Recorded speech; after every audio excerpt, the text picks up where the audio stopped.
Aujourd'hui, on va parler de Jules, l'assistant de code de Google, et pourquoi est-ce qu'il a complètement muté ces derniers mois. On n'est clairement plus du tout sur un outil qui va te générer 3 fonctions en TypeScript pour te dépanner. Là, on parle d'un agent qui comprend ton code, qui planifie, qui teste, qui se critique lui-même, qui garde de la mémoire par projet et qui peut bosser sans repos, qui a une API, un CLI et maintenant Gemini 3 Pro sous le capot. Du coup, dans cette vidéo, on va quand même retracer un petit peu l'évolution de Jules, mais surtout se focus sur ses toutes dernières updates de novembre. Google est en train de construire non pas seulement un simple assistant, mais un véritable collègue développeur virtuel qui s'intègre dans ton workflow. On remonte vite fait au 19 mai 2025. À ce moment-là, Jules vient tout juste d'être lancé.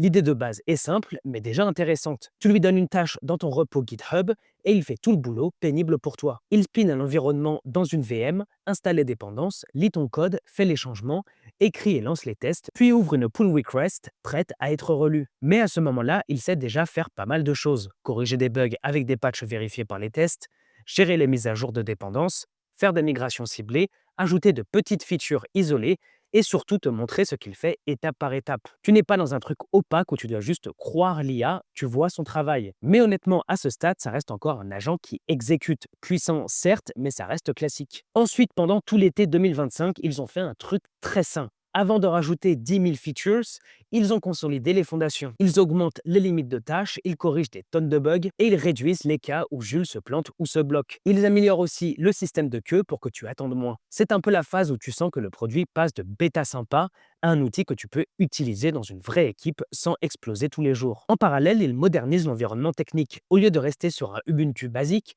sans outils ni configuration préinstallée, avec des versions datées, ils installent des toolchains récents pour Rust, Node, Python. Ils ajoutent aussi du contrôle fin sur les scripts de setup et gèrent mieux les runtime, l'isolation et le version pinning. En gros, si tu avais déjà souffert d'un «ça marche sur ma machine mais pas dans l'agent», ces mises à jour sont faites pour toi. Et très vite, ils vont encore plus loin. Ils ajoutent des snapshots d'environnement pour que des tâches lourdes démarrent plus vite. Ils augmentent la taille de la VM à 20 Go pour que les gros projets avec beaucoup de dépendances ne fassent plus exploser le disque. Tout ça, tu ne le vois pas dans l'interface, mais tu le sens.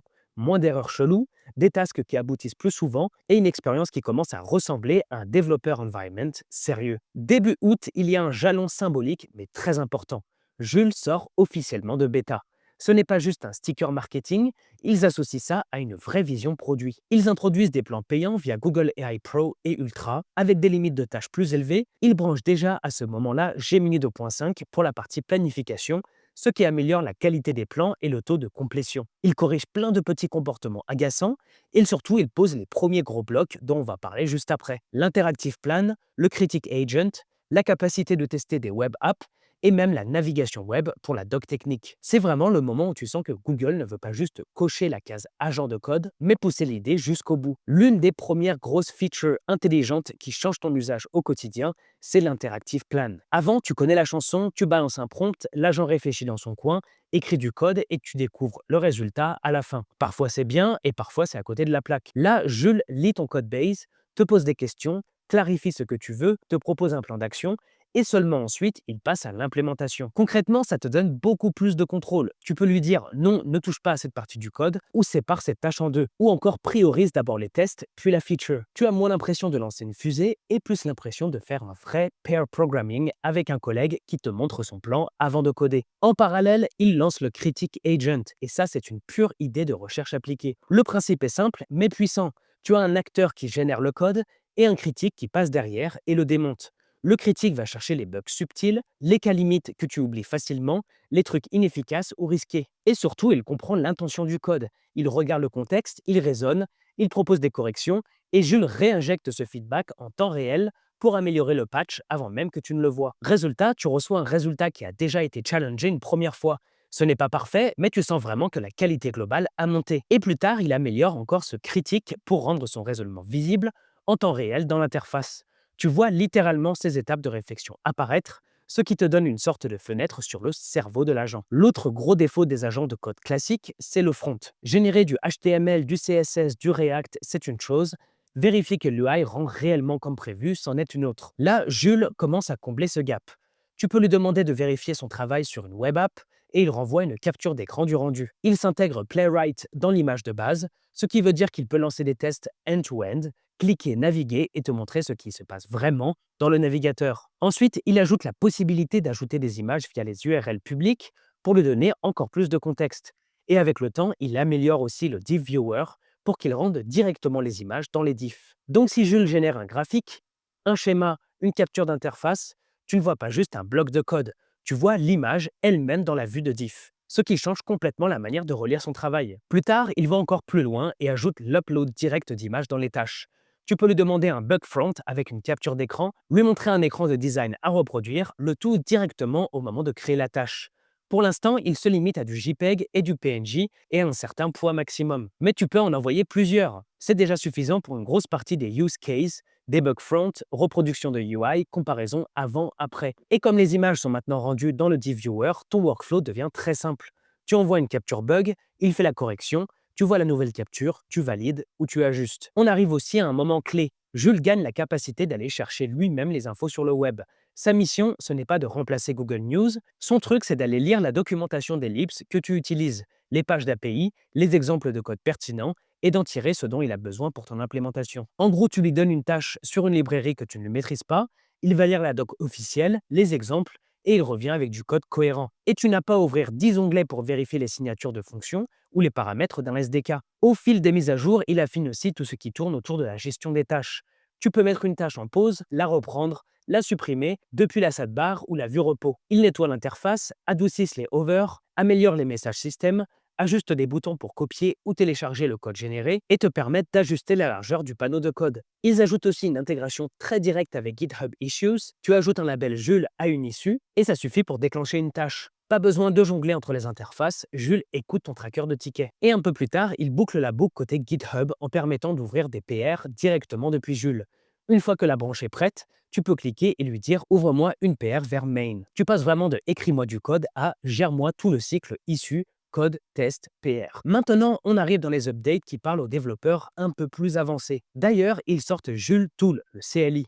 Tu peux créer des tâches, lister des sessions, récupérer les patchs en local, les appliquer sur ta machine pour tester sans attendre un commit sur GitHub, composer Jules avec d'autres outils via les pipes, lancer un TUI pour gérer des tâches dans un dashboard en terminal. Petit à petit, le CLI devient un vrai couteau suisse. Il ajoute le support de PNPM, règle les problèmes hôtes sur WSL et Arc, simplifie les commandes avec la détection automatique du repos courant et ajoute un viewer de diff en mode side-by-side. Tu peux même lancer plusieurs tâches en parallèle pour un même prompt avec un flag parallèle pour comparer plusieurs approches en même temps. Et surtout, ils sortent l'API. Là, on passe à un autre niveau. Tu peux créer des sessions depuis un simple appel HTTP, connecter ça à Slack pour du chat ops, le brancher sur Linear ou Jira pour que les tickets déclenchent des tâches, l'intégrer dans un pipeline CI/CD sur GitHub Action. Tu n'as plus seulement Jules dans son interface, tu as Jules comme brique programmable dans ton infra. Ensuite, il commence à toucher à quelque chose qui manque à beaucoup d'agents, la continuité, la mémoire. Jules commence à retenir tes préférences par repository. Tu le reprends plusieurs fois sur un style de nommage,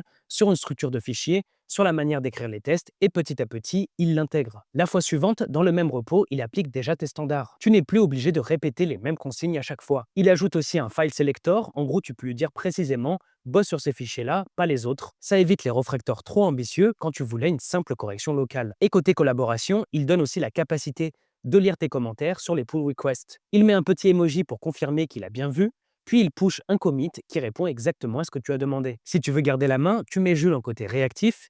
Il ne fait quelque chose que si tu le mentionnes explicitement. C'est vraiment pensé comme un collègue en remote qui lit les review comments et applique les fixes. Un autre point très important pour la réalité des projets, c'est la configuration. Ils permettent maintenant de définir des variables d'environnement par repos, directement dans les settings. Ensuite, quand tu lances une tâche, tu choisis de les rendre disponibles pour cette task. Et Jules peut s'en servir pour lancer des builds, exécuter des tests, parler à des services externes. Une fois que la tâche est lancée, cette configuration reste figée pour toute la durée de la session, ce qui évite les comportements imprévisibles. Ils ajoutent aussi le support de Bun, comme runtime, ce qui ouvre la porte à toujours plus de projets JavaScript modernes, sans bidouille. Tout ça s'intègre avec l'environnement modernisé et les snapshots dont on parlait tout à l'heure. Et enfin, on arrive au dernier update de novembre 2025 qui sont vraiment la cerise sur le gâteau. D'abord, le Repo-less. Ça a l'air tout bête, mais c'est énorme. Tu peux maintenant lancer une tâche sans repo associé. Tu cliques sur la petite croix à côté du repo et Jules te démarre une session vierge. Tu veux juste prototyper une idée, tester une fonction, écrire un script rapide, jouer avec un concept technique sans polluer un repo GitHub.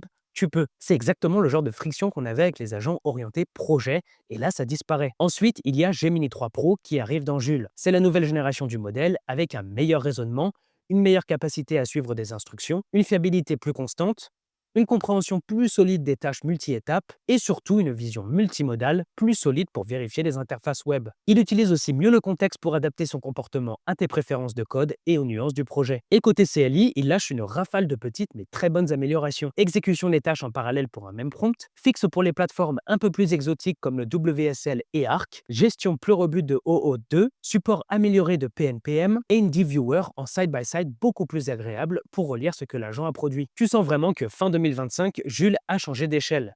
Ce n'est plus un AI codeur abstrait, c'est un outil qui sait parler à ton code, à tes outils, à ton intra et à ton workflow, à ton équipe. Du coup, si on voit vraiment toutes les améliorations qui ont été apportées depuis mai, on peut voir que l'évolution est incroyable, ce qui est très prometteur pour le futur. Voilà les nerds, j'espère que vous avez apprécié cette vidéo. En tout cas pour moi, comme d'habitude, c'est un plaisir de vous la faire. On se retrouve très très vite, je vous fais de gros bisous. Ciao!